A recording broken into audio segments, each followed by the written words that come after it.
Halo, Assalamualaikum. Kenalin, aku Sabita Rifdal Zahra dengan NIM K1C023071.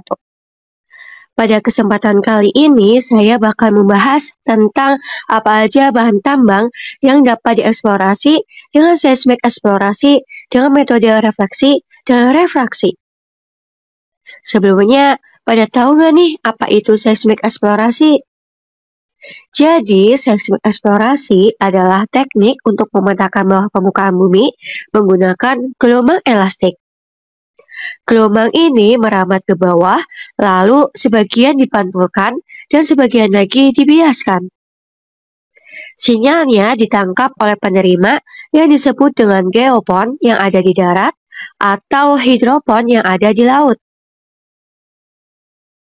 Dengan mengolah data waktu tempuh gelombang, kita bisa nih memperkirakan berapa kedalaman, berapa ketebalan, serta bagaimana struktur batuan yang ada di bawah permukaan.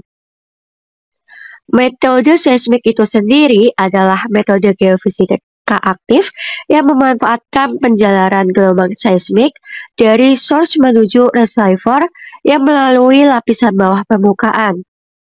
Gelombang seismik dapat mengalami pemantulan refleksi dan atau perambatan atau diteruskan ke lapisan selanjutnya atau refraksi tergantung karakteristik lapisan yang ditemuinya. Metode ini sering digunakan dalam pemetaan struktur bawah permukaan karena memiliki resolusi yang baik dibandingkan metode lainnya. Oke, langsung aja ya ke metode yang pertama adalah seismik refleksi. Pada metode ini, gelombang yang dipancarkan akan dipantulkan kembali ke permukaan ketika bertemu dengan batas antara lapisan yang berbeda sifat elastisitasnya. Hasil pantulan inilah yang akan diproses menjadi penampang atau citra bawah permukaan dengan resolusi tinggi. Lalu, apa aja sih bahan tambang yang dapat dieksplorasi menggunakan refleksi?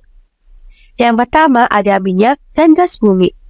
Ini adalah aplikasi terbesar di dunia. Refleksi 2D, 3D, bahkan 4D dipakai untuk menemukan perangkap hidrokarbon di bawah lapisan sedimen. Yang kedua, batu bara. Seismik refleksi resolusi tinggi dapat memetakan sem batu bara, mengetahui ketebalan, kedalaman, dan gangguan struktur seperti lipatan dan sesar. Dan yang ketiga, panas bumi atau geothermal. Refleksi membantu mengidentifikasi zona patahan yang berfungsi sebagai jalur fluida panas dan reservoir. Dan yang terakhir ada garam batu dan potas. Seismik refleksi dipakai untuk memetakan kubah garam. Kubah ini tidak hanya bernilai ekonomis, tetapi juga penting karena sering menjadi perangkap minyak dan gas. Selanjutnya, metode yang kedua adalah seismik refraksi atau sering disebut dengan refleksi. Prinsipnya berbeda dengan refleksi, teman-teman.